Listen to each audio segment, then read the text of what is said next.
Assalamualaikum warahmatullahi wabarakatuh. Kami dari kelompok 5 ingin mempresentasikan pengaruh budaya terhadap perilaku sosial.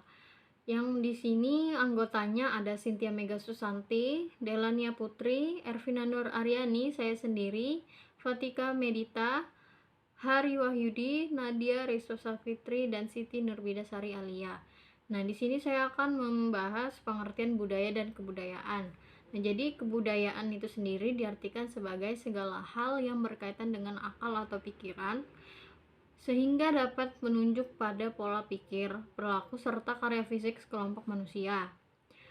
Nah, kebudayaan merupakan hasil karya, rasa, dan cipta masyarakat. Karya yaitu masyarakat yang menghasilkan teknologi dan kebudayaan kebendaan yang terabadikan pada keperluan masyarakat. Nah, jadi dapat disimpulkan bahwa akal adalah sumber budaya. Apapun yang menjadi sumber pikiran masuk dalam lingkup kebudayaan. Karena setiap manusia berakal, maka budaya identik dengan manusia dan sekaligus membedakannya dengan makhluk hidup lain. Dengan guna memperoleh ide atau gagasan tentang sesuatu, dari akal itulah muncul nilai-nilai budaya yang membawa manusia kepada ketinggian peradaban. Mungkin itu saja dari saya. Selanjutnya akan dijelaskan oleh teman saya. Assalamualaikum warahmatullahi wabarakatuh. Perkenalkan, nama saya Siti Nurbidasari Alia. Di sini saya akan melanjutkan presentasi dari teman saya. Nah, materi selanjutnya yaitu bagian B, ada pengertian perilaku sosial, di mana Maisa di sini tahun 2013 halaman 105 dan 106 mengatakan bahwa manusia secara instinktif adalah makhluk sosial, di mana ia tidak akan dapat hidup tanpa bantuan dari orang lain. Karenanya ia membutuhkan teman serta masyarakat untuk berinteraksi sosial serta bergaul, baik pergaulan bersifat batin ataupun lahiriah sesuai dengan yang dibutuhkan. Nah, dapat kita katakan di sini perilaku sosial adalah adanya suatu hubungan yang dilakukan manusia dengan lingkungan sekitarnya. Perilaku sosial pula dapat kita katakan sebagai aktivitas fisik dan psikis seseorang terhadap orang lain ataupun sebaliknya dalam rangka memenuhi diri atau orang lain yang sesuai dengan tuntutan sosial. Perilaku sosial seseorang merupakan sifat relatif untuk menanggapi orang lain dengan cara yang berbeda-beda. Nah, misalnya dalam sebuah kerjasama, ada orang yang melakukannya dengan tekun, sabar, dan selalu mementingkan kepentingan bersama di atas kepentingan pribadinya. Nah, itu sebagai bukti bahwa manusia dalam memenuhi kebutuhan hidup sebagai diri pribadi tidak dapat melakukannya sendiri, melainkan memerlukan bantuan dari orang lain. Nah, dikarenakan ada ikatan saling ketergantungan di antara satu orang dengan orang yang lainnya. Artinya di sini bahwa kelangsungan hidup manusia berlangsung dalam suasana saling mendukung dalam kebersamaan. Mungkin itu saja yang dapat saya sampaikan, akan dilanjutkan oleh teman saya. Terima kasih. Penjelasan dari teman saya sebelumnya. Selanjutnya ada teori perilaku sosial. Teori perilaku sosial menurut Charlito terbagi menjadi 3, yaitu yang pertama ada perilaku sosial atau social behavior. Yang dimaksud dengan perilaku sosial adalah perilaku ini tumbuh dari orang-orang yang ada pada masa kecilnya mendapatkan cukup kepuasan akan kebutuhan inklusinya. Ia tidak mempunyai masalah dalam hubungan antar pribadi mereka bersama orang lain pada situasi dan kondisinya.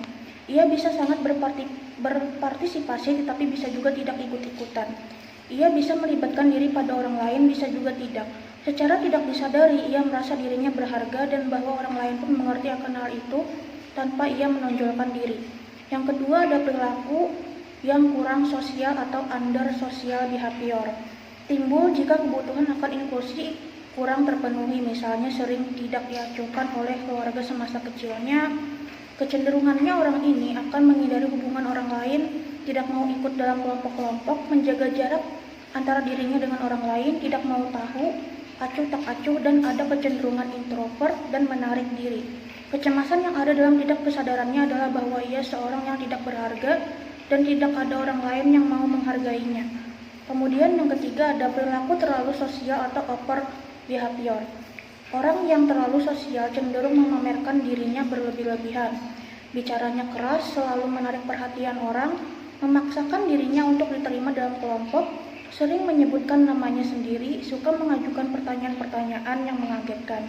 Mungkin itu saja yang dapat saya sampaikan, selanjutnya akan dijelaskan oleh teman saya. Baiklah, saya akan melanjutkan presentasi dari teman saya. Berikutnya ada D, bentuk perilaku sosial. Bentuk perilaku sosial ini adalah bentuk perilaku yang ditunjukkan oleh seseorang atau pola yang ditunjukkan oleh sikap sosialnya. Sikap sosial menurut Askia Azhari adalah suatu cara bereaksi terhadap suatu perangsangan tertentu, sedangkan sikap sosial dinyatakan oleh cara kegiatan yang sama berulang, dalam artian kegiatan yang sama berulang-ulang kali, misalnya sifatnya yang sama berulang dan itu menetap gitu. Terhadap objek sosial yang menyebabkan terjadinya tingkah laku yang dinyatakan berulang terhadap salah satu objek sosial. Berbagai bentuk perilaku sosial pada dasarnya merupakan karakter atau ciri kepribadian yang dapat teramati ketika seorang berinteraksi dengan orang lain. Jadi simpelnya, bentuk perilaku sosial ini adalah kebiasaan-kebiasaan kita yang kita tunjukkan ketika kita berinteraksi dengan orang lain. Misalnya ketika kita ngomong, kita menatap wajah orang itu, gestur tubuh kita itu adalah bentuk perilaku sosial atau bagaimana cara kita memperlakukan orang lain. Nah, dari yang sudah dijabarkan, perilaku sosial dapat dilihat melalui sifat-sifat dan pola-pola respon antar pribadi. Yang pertama, ada kecenderungan perilaku peran. Perilaku peran yang pertama adalah sifat pemberani dan pengecut secara sosial. Orang ini biasanya memiliki sifat yang mempertahankan apa haknya dan dia tidak malu-malu untuk mengungkapkan apa yang ada dalam pikirannya. Dalam artian, dia ini lebih senang mempertahankan apa yang dia punya gitu.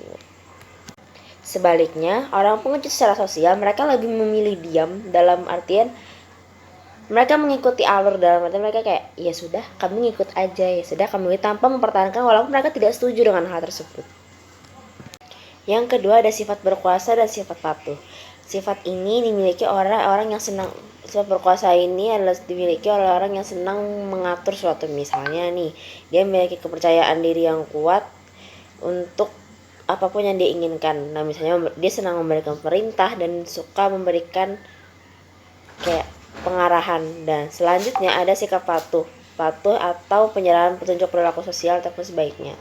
Jadi di sini mereka lebih memilih untuk mengikuti apa yang sudah ada, misalnya peraturan yang telah ada tanpa memikirkan apapun yang mereka inginkan. Hampir sama dengan sifat pengecut secara sosial, tapi bedanya di sini mereka setuju tanpa ada rasa mereka nggak setuju atau apa, mereka mengikuti tanpa berproses apapun. Berikutnya ada sifat inisiatif secara sosial ataupun pasif. Sifat ini biasanya adalah orang-orang yang inisiatif dalam artian dia senang mengeluarkan pendapatnya. Jadi dia senang memberikan kayak saran-saran dalam kelompok, dia senang bergabung dalam sebuah kelompok yang membuat dia tuh aktif di lingkungan masyarakat. Nah, berbanding terbalik dengan orang yang pasif, dia lebih memilih untuk diam dan tidak mengeluarkan apa yang ada dalam pikirannya. Sebenarnya hampir-hampir mirip dalam artian mereka ini berkebalikan. Selanjutnya ada sifat mandiri dan tergantung. Nah, sifat mandiri ini biasanya terbuat dari orang yang mampu melakukan rencana sendiri dan bisa membuat peraturan untuk dirinya sendiri. Jadi tidak berusaha mencari nasihat, mereka lebih membuat plan untuk meraih negara. Tapi yang berbanding balik dengan tergantung, mereka lebih memilih untuk memanfaatkan orang lain, dalam artinya mereka bertanya dan lain-lainnya kepada orang lain. Perkenalkan, nama saya Cynthia Media Susanti dengan NIM 1910 1232 225. Di sini saya akan melanjutkan presentasi dari teman saya, yaitu 2 kecenderungan perilaku dalam hubungan sosial. Di sini terbagi menjadi 4 bagian. Bagian yang A, dapat diterima atau ditolak oleh orang lain. Orang yang dapat diterima biasanya tidak berprasangka buruk terhadap orang lain dan menghargai kelebihan orang lain. Kemudian, orang yang ditolak biasanya orang yang suka mencari kesalahan dan tidak mengakui kelebihan orang lain. Selanjutnya yang B, suka bergaul dan tidak suka bergaul. Orang yang suka bergaul biasanya hubungan sosialnya baik, sedangkan orang yang tidak suka bergaul, dia tidak bisa bersosialisasi dengan baik dengan masyarakat sekitar. Selanjutnya yang C, sifat ramah dan tidak ramah. Orang yang ramah biasanya akan bersikap hangat, terbuka, dan ramah kepada orang lain. Sedangkan yang tidak ramah, dia itu sikapnya pemalu dan menutup diri dari masyarakat. Kemudian yang D, simpatik dan tidak simpatik. Orang yang simpatik biasanya peduli dengan perasaan dan keinginan orang lain, sedangkan orang yang tidak simpatik, dia acuh terhadap orang lain dan tidak peduli akan apa yang orang lain rasakan. Mungkin itu saja dari saya, akan dilanjutkan oleh teman saya. 3. Kecenderungan perilaku ekspresif. Kecenderungan perilaku ekspresif ada 4. Yang pertama yaitu sifat suka bersaing atau tidak kooperatif dan sifat tidak suka bersaing atau suka bekerja sama. Orang-orang yang suka bersaing biasanya menganggap hubungan sosial sebagai perlombaan, sedangkan orang yang tidak suka bersaing menunjukkan perilaku yang sebaliknya. Yang kedua yaitu sifat agresif dan tidak agresif. Orang yang agresif biasanya suka menyerang orang lain, baik secara langsung maupun tidak langsung, pendendam, menentang, suka bertengkar, dan suka menyangkal. Sifat orang yang tidak agresif menunjukkan perilaku yang sebaliknya. Yang ketiga yaitu adalah sifat kalem atau tenang secara sosial. Orang yang kalem biasanya tidak nyaman jika berbeda dengan orang lain, mengalami kegugupan, malu, ragu-ragu, dan merasa terganggu jika ditonton oleh orang lain. Yang keempat adalah sifat suka pamer atau menonjolkan diri. Orang yang suka pamer biasanya berperilaku berlebihan, suka mencari pengakuan, berperilaku aneh untuk mencari perhatian orang lain. Baik, sebelumnya Assalamualaikum warahmatullahi wabarakatuh. Sebelumnya perkenalkan nama saya Nadia. Di sini saya akan melanjutkan presentasi dari kelompok kami. Nah, jadi saya di sini akan membawakan materi mengenai pengaruh budaya pada perilaku sosial. Nah, jadi pengaruh budaya itu dapat mempengaruhi perilaku sosial manusia tentunya. Nah, jadi perbedaan budaya itu adalah sebuah fenomena yang dapat dipelajari. Nah, misal bayi baru lahir itu tidak memiliki budaya, walaupun mereka mungkin sangat ingin memiliki disposisi biologis atau temperamental untuk mempelajari suatu budaya tertentu. Nah, namun seiring berjalannya waktu dan bertambahnya usia, anak-anak itu mereka ingin belajar spesifik mengenai perilaku dan pola kegiatan yang sesuai atau yang tidak sesuai dengan budaya mereka. Nah, mereka juga mengadopsi atau menolak nilai-nilai budaya dan adat istiadat tersebut.